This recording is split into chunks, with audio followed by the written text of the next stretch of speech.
what happened this morning, we were surrounded by officers. By the time it was over, we spoke with the chief of police, and he said he'd give us a PA system, so I'm going to use it. Why not, right? So he's going to come and speak to you. I told him I could not promise how the crowd would react. I'll give a speech after that, but I am here to say this. I chanted in January, we will not comply. I'm not complying now. I will openly and blatantly defy unconstitutional law as best to my ability. So that's all I got to say. Some of you might get upset if I let Chief of Police come and speak, but I'm gonna let him say his piece. He's got his right to his First Amendment just as much as we do.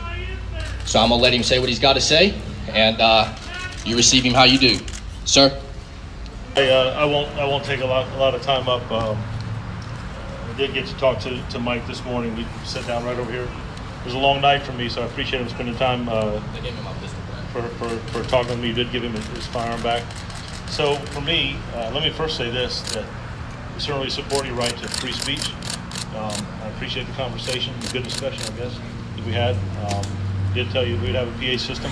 We wanted to have a podium, but we couldn't get the freaking thing to lock, so we at least got the PA system.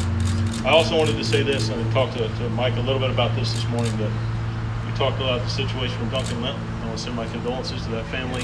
I do understand he was blessed with a baby boy, and the child and mom are both doing well. They are. So I wanted to share that. Hey, his name was Duncan Limp, so our name is Duncan Limp. So we did have a good conversation, and I wanted to share that. Offer the grounds here to the police department, certainly for free speech, and I appreciate the nonviolence. We treat you with the utmost respect, and I just ask the same. We also had that same conversation this morning. I will step out of the way. Certainly have the mic, and like I said, different sides of issues. I understand that. I just ask that we address them, or at least for me, I ask that we address them with our votes and our courtrooms and our legislators that share our voice. But what I don't want is to put people in danger or at risk. So I just appreciate again, Mike, the conversation, being allowed to sit down and talk with you. I'm going to get out of the way. The mic is yours, and you certainly have the right to express free speech. I thank you for letting me share a few moments with you. I didn't mean to take up too much time. Yep, thank you. So, I'm sorry. I gotta say this. I gotta rewind the tape back to the Trump rally where we so much as stepped in the street and got sucker punched and got slammed to the ground, etc.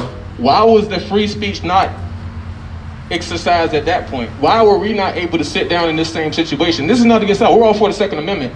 But if we're going to be fighting for rights for all, let's be fighting for rights for all. If you're trying to tell me that we can show up like this and get a fucking PA system and we peacefully show up unarmed to a rally to exercise our right, and we get a lady pushed to the ground, we get a man sucker punched in the face, we get a medic arrested and tackled for trying to render aid, we get stalked and followed to our car, and they try to say that race is not an issue right here? Like, I love Mike. I ain't gonna lie, I'll say this in front of all y'all right here. This is my guy right here. Hey, we disagree on a lot. We disagree on a lot. We stand for each other, and that's what America's missing. Absolutely. So we're here to dispel any type of rumors. Everybody knows we stand up for the Second Amendment. This is absolutely beautiful. This show in the force is absolutely beautiful. And this was a social experiment, and our hypothesis was correct. Guess what? It worked. Our hypothesis was correct. What's happening right now, this is beautiful. I'm talking, in my 4 years of activism, I've never had a police chief offer me a fucking PA system to come out and tell them what I am and ain't gonna do. It just hasn't happened. So, again, appreciate y'all for exposing the world to this beautifulness. We gotta give a shout out to Spike Coheen last week, which is one of the main reasons why we're here in the first place. Shout out to the city of Richmond, because on July 4th, I met this beautiful young man right here in the first place, and where they distinctly said they are not for white supremacy, and they are not for any type of discrimination against people that look like me.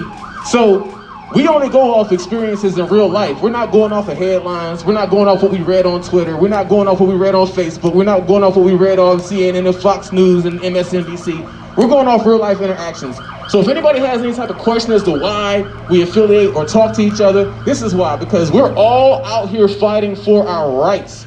Whether it's the right to be black, whether it's the right to bear arms, whether it's the right to do what you want with your body, whether it's the right to smoke weed and get rid of the whole war on drugs, whether it's the right to health care, whether it's the right to whatever is touching you in your heart. So again, this is beautiful. It blows me monster mind. And yeah, we with the shits. So, and we're going to have a couple more speakers as well, including some that have been affected by this police department directly. I'm going to tell you a little bit about myself, and then I'll pass it off. My name is Mike Dunn. I just turned 20 about 2 weeks ago. And Newport City News had a council meeting that I went and spoke against. I strapped a shotgun on my back, a pistol on my side. I walked in, and I spoke against banning firearms on public property, which they had introduced. They proceeded to go forward with that ban, and I said I will not comply. So I open carried on public property, and they proceeded to arrest me, which gives us a battle in the courts. With that being said, legally, we're not supposed to be open carrying here, but we're all open carrying. So what my point with all this is, if you come together and you stand together, whether you disrespect the police, respect the police, I don't care what your opinion is, I'm against unconstitutional laws, and I'm against the enforcement of unconstitutional laws. Regardless of how you feel about the subject, we're here together.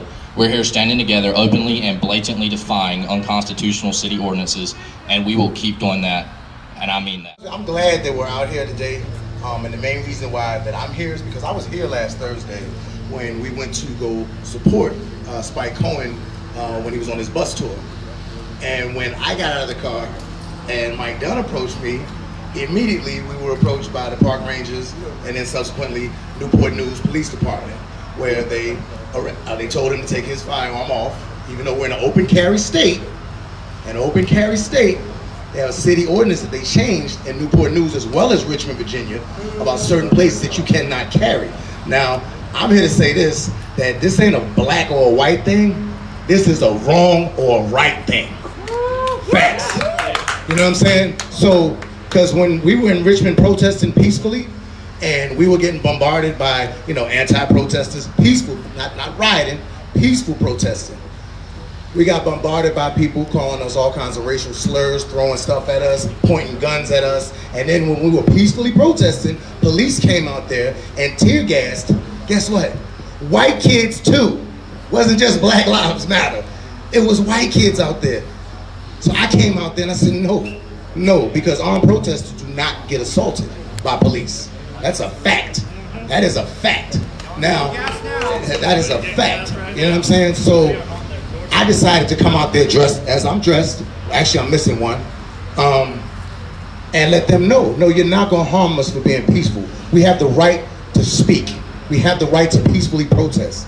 Because if you don't hear us this way, then a riot is what you will get. So stop lumping the peaceful protesters in with the rioters. Now that's why I became armed and I went out there, and when I marched, I made sure that none of us, because if you look at a lot of those protests, it wasn't just Black Lives Matter out there. A lot of white people outnumbered us out there. You know what I'm saying? Guess what? I'm protecting them too. Because they don't deserve to get tear gassed. The same stuff that we can't use on our enemies overseas, but we can use on United States citizens, peacefully protesting. So I'm glad that this happened. You know what I'm saying, with Mike's situation, and that's his fight. This is his fight. I'm here to support him and our rights to open carry in an open carry state. The only reason, if you look at all these city ordinances, the only reason that they were brought out was during the protests, because of the protests, because they could not come out there and just tear gas us. You had to be real stupid to shoot tear gas at somebody that looks and dressed like I'm dressing right now. So, you know what I'm saying? So that's why I said it's not a black or white thing, you know? When we were marching with Jafari after the Trump rally, the cops ran up, punched a black guy in the face. I have it all on video, if anybody wants video. Punched the guy in the face, and then pushed this white lady to the ground for no reason. For no reason. We were peacefully marching down a street that they already closed off. And they came SWAT, they came Stadies, there was hundreds of them out there in riot gear. Now I say that to say this. Right now, we're breaking the city ordinance. Where the cops at? Where the cops at? Where are they? Where are they? I'm serious, like where are they? Now do you think myself, Jafari, and the rest of Black Lives Matter, would have came out here and did this, you think this would have went like this? If you say yeah, you're come on. You smoking some good stuff. Exactly. Because if it happens to us, it's gonna happen to them. And Mike got a taste of it last week. First time he ever got put in handcuffs because of a city ordinance that said we can't open carry in an open carry state. That don't make no sense to me whatsoever. But you can conceal carry everywhere. Now, if I'm a cop, I'd rather see the gun. Because to me, if I'm a cop, all of y'all got guns. You know what I'm saying? Everybody's holding. You know, and it doesn't make sense. And he said, you know, the chief said, you know, it's to protect the people. To protect the people from who? To protect which people? Which people? The brutalizers, you know what I'm saying, that come out there and brutalize protesters. The people that follow and arrest unconstitutional laws like they did Mike Dunn last week. You know what I'm saying? Who are they really protecting? Because it ain't us. Because if they keep chipping away, like my man said, you know, go to New Hampshire and all that, bruh, if they come into New Hampshire too, Virginia's the test run right now. If they can get away with it here, and it don't get no more pro-gun than Virginia, brother. Texas, I was stationed in Texas. Yeah, they don't mess with Texas. It's a sign that says that. But like, real talk, so if they can do it here, they coming to New Hampshire too, bro. They coming to take everybody's rights away. That's a fact. That's a fact. Like I said, it ain't got nothing to do with black or white. Nothing. But I do know that when I'm armed like this, I get a whole lot different looks than when some of y'all go with y'all rifles down the street. That's why, like my man said, we got to do it together. And when Mike got arrested last week, I was seriously contemplating bucking the system too with him. But I said, you know what? That's his fight. And my daughter was right there and whatnot. So please. And the fact that we were grossly outnumbered. But look what happens when we show up with numbers. Where the handcuffs at? Why is this man not in handcuffs? Like, he wasn't even looking like this last week. He had a pistol. That's a little bitty pistol. He had that. He had all that. In a suit. So exactly, in a suit. In a suit. So where's all that? So it's hypocrisy. It's hypocrisy. Why are you letting us do it now, but during a campaign rally, it was a problem? It's because the cops are cowards. ACAB? Anybody? I mean, but I'm glad to see y'all out here like that. You know what I'm saying? My man, he even asked, we carrying rifles? I said, look, if y'all put one on, I'm putting one on. You know what I'm saying? So this is, and it's funny how during all the protests that I've been to, when we were armed, not a single gun was pulled on anybody. Not a single gun was pulled on anybody when we protested. We were there to protect ourselves and make sure that everybody that came with us left the same way they came, and that's peaceful and unharmed. So yeah, I'm going to continue to open carry now. I'm feeling myself now. We out here in front of the police station doing it, so you better not tell me nothing I go up the street. Nothing. God bless you. God bless y'all, man. God bless y'all. God bless the Second Amendment. Protects all the others. Hey, I'm gonna let one of my mentors come and speak as well. This man is probably one of the most brilliant gentlemen I've ever interacted with. And he's one of the reasons when I began interacting with him that, you see, I come from the right. I was raised far right, I grew up far right, and about a year ago I began transitioning a little bit, and I'm more of a centrist now. I believe in liberty. I don't care about a side, I believe in liberty. And this gentleman here has, he's really helped open my eyes to some things, and I just want to say thank you for being here, and I'm gonna give the mic to him. Thanks, Mike. I appreciate it. Hey, so he gives me way too much credit. I'm not that smart. Did some time in the military, seen tyranny overseas. Thanks for your service. Thank you for yours. Thanks, Pops. We're seeing it here. So tonight's beautiful. Like seeing all these people come together. You've heard from like 5 different people with 5 different political views, ranging from anti-police, generally pro-law enforcement to what have you. But we're all here for the same reason, which is government accountability, right? Because no matter which side of the political aisle you're on, there's problems with government accountability across the board. Republicans have problems with it, and I'm a Republican, and we have problems with it. Democrats have problems with it too. It's a problem everywhere, and it's a system that's in need of reform. And the best way to do that, obviously, is going to be through the courts. That's the way I want to see it done. The Second Amendment is here because it's security, it's insurance, right? Like, I hope I never have to use my car insurance. I hope I never have to use the fire extinguisher sitting in my kitchen, but I've got them anyways. Because it'd be stupid for me to come out here and not be prepared for anything. Yep. I got a first aid kit in my truck. I hope I never have to use it, right? Hope all this kit that we've spent the thousands of dollars in equipment and training and gas and time that we have spent into training and organizing and being a well-regulated militia, I hope that's wasted. I hope I never have to use it. Hope it's just been a good excuse to get out in the woods with some friends and dump some rounds and have a good time.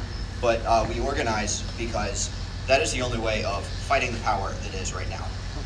And coming together across political aisles, whether you're Democrat, you're Republican, or Libertarian, coming together to recognize the issues that we all face, government accountability, government corruption, coming together to fight those, we've got to work together on it. So seeing people from all across the political aisle come together to protest this one wrong issue of government stripping away the Second Amendment so blatantly, I'm glad to see everybody out here supporting it. I'm glad we can come together and whatever differences we may have to decide for this one issue that matters to us all. So thank you guys for being out here. You're doing wonderful things. This is what I want to keep seeing happening. Yeah. So please, by all means, network with each other, talk to each other, get to know each other. If you got differences, figure out why. Have conversations with each other, because that's how we move forward past where we're at in this country. Anyways.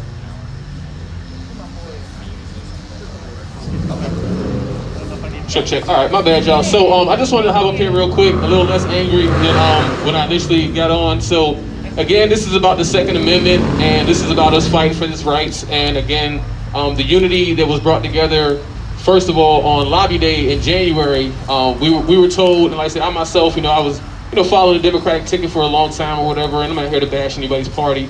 But to my knowledge, when I went up to Richmond in January, I was supposed to be met by monsters and hooligans and Big Bird and whole of Sesame Street, and everything terrible was going to happen. Chucky and Jason were going to be convening, and they were in cahoots with Mike Myers, and it was real crazy what was supposed to be going on. So we go up there and we see what it's all about, and we're welcomed with open arms with everybody that's in 2A, that's on both sides outside of the Proud Boys. And we were welcomed with open arms, and we saw it was a beautiful culture. It was peaceful. Everybody was polite. Everybody was like, oh no, you. It was like a sin to go first. Like everybody was offering somebody else some way to go, and it was a very friendly culture. It's demonized often on headlines, and I know I keep saying headlines, and there's a lot of media out here, but it's y'all's responsibility too to make sure y'all tell the story right. And y'all are out here and y'all see what's going on. Don't twist it to get views and to get those ads. Tell the truth. You'll have a lot more support from the people. You'll have a lot more support from people who want to actually pay for your services when you tell the truth about what's going on, and cover the positive stuff too.